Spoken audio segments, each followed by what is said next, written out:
Hello, Dave. My name's Steve. Now, I understand Dr. Martin has referred you to me as the practice counsellor. Has he given you a leaflet? Yeah, but I can't remember everything it said though. Oh, that's all right. We can run through it again right now. If after this session you wish to continue, you'll meet me at the same time every week for up to 6 sessions. Okay. Now, it's a free service and every session lasts 1 hour.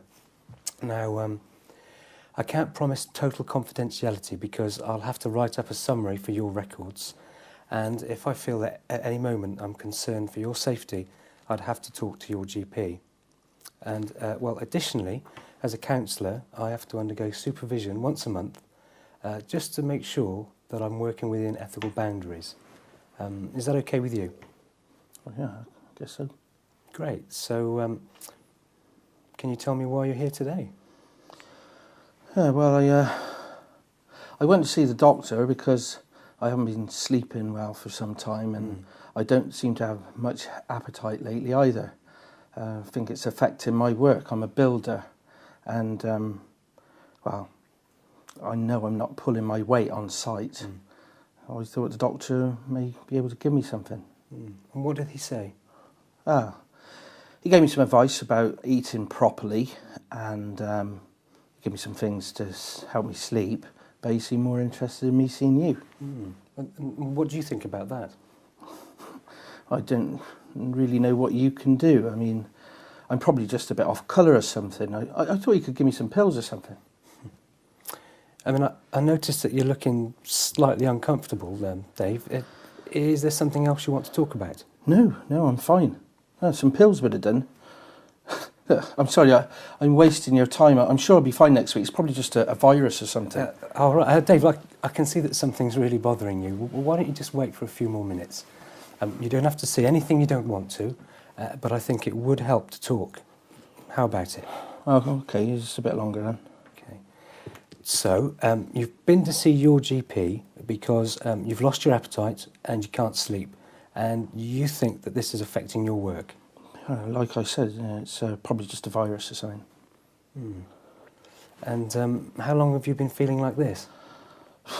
About 6 months or so, I suppose. Right, well, it'd be a pretty bad virus, wouldn't it, for it to go on that long?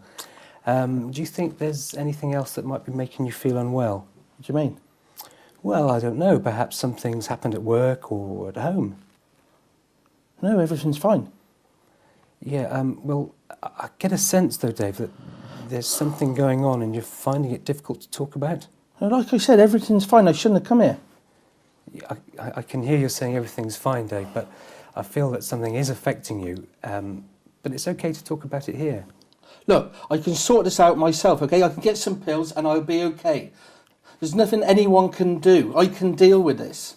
So there is a problem, but it's your problem, and no one can help you. Yeah, that's right. All right, well, I notice you're looking angry with me, Dave. Is there something you want to say about that? Oh, it's not you. I'm just pissed off with myself. I'm a grown man. I should know how to deal with this. What is it that you should know how to deal with? There's a few problems at home with Cindy, my wife. And she gets, well, upset sometimes.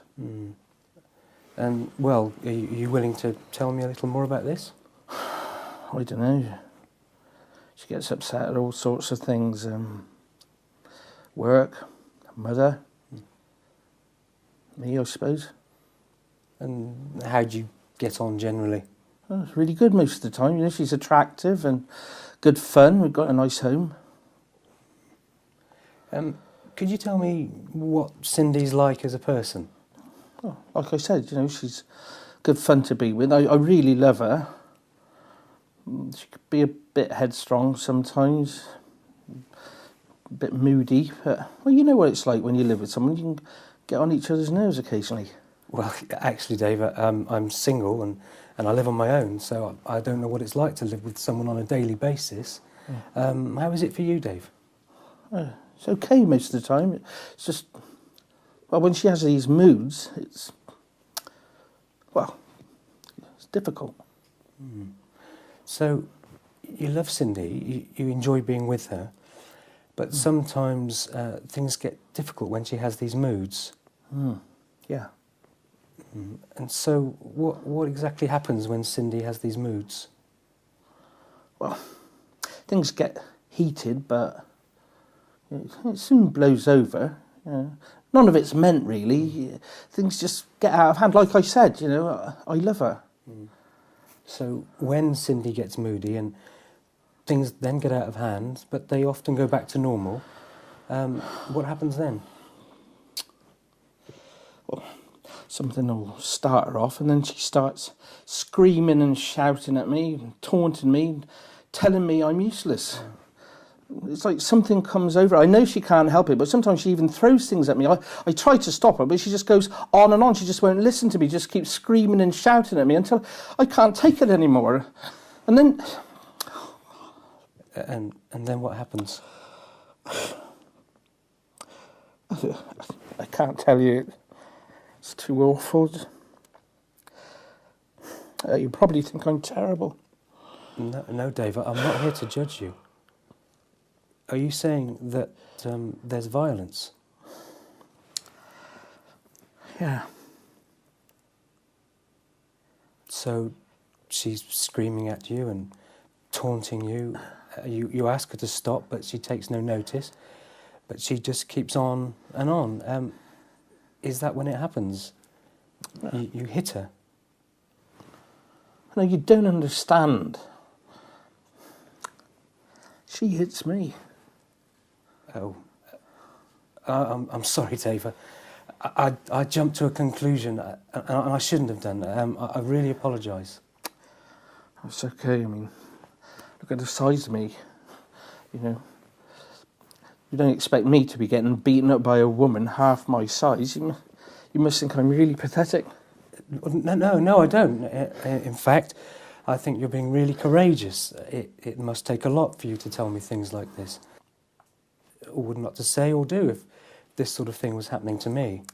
Yeah, I know she loves me, but it's as though something comes over and she becomes totally uncontrollable. I've lost count of the number of hits and bruises I've had from her. She's even punched me in the eye once, and I had to tell my mates that I'd been beaten up in a pub. How pathetic is that? Well, I think you're being really hard on yourself, Dave. It must be a real strain to live through these outbursts. How often is she violent? Well, how long has she been violent? Well, we've been married for the last 2 years, and I suppose it started about 6 months after we were married. Can you recall when it first started? Yeah, I'd accidentally dropped a teapot from the dinner service we'd been given for our wedding, and she went completely mad. I kept saying I was sorry and that we could replace it, but it was like she couldn't hear me. She kept screaming at me, and then she started hitting me in the chest. Oh, it's awful. Well, it does sound very distressing, and it must have been pretty frightening too. What happened afterwards? Well, she stormed out. She come back about 2 hours later. She went straight to bed. Next morning, she acted like nothing had happened. And have you ever sat down and talked about the violence? Yeah, I did try at the beginning. And sometimes she was really sorry, and she'd say, she didn't mean it and that she loved me and she couldn't help herself. And another time she'd say it was all my fault because I'd done something wrong. I don't know what to believe now. Mm-hmm.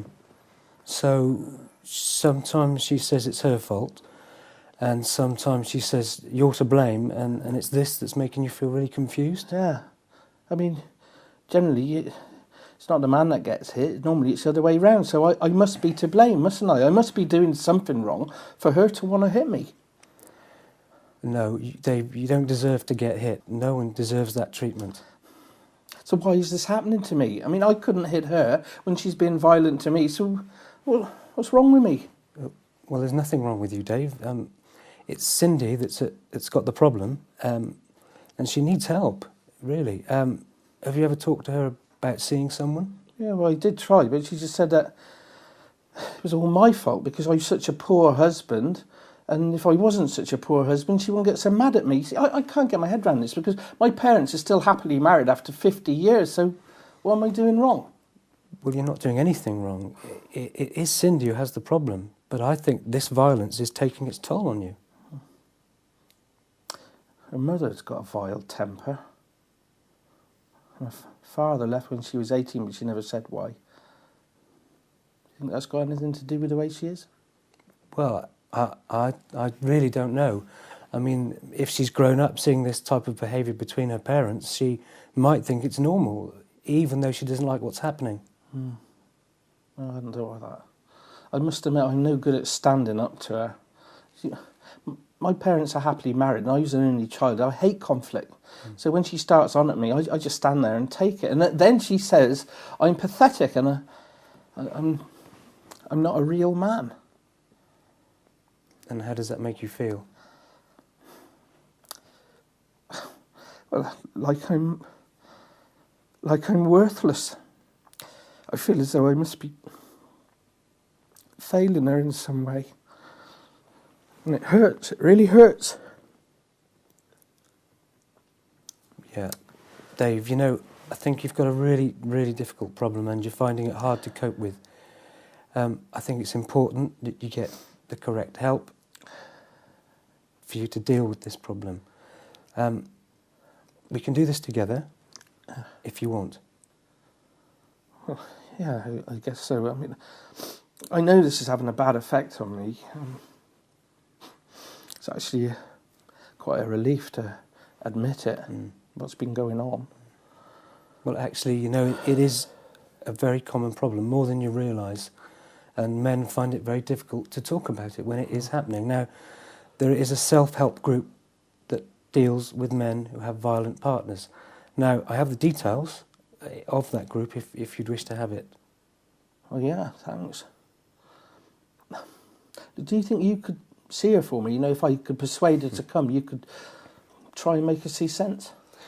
Well, I'm really sorry, Dave, but I can't see you both as my clients because, as you'd appreciate, there might be a clash of interests. Although, of course, she's welcome to go and see another counsellor in this practice. Right.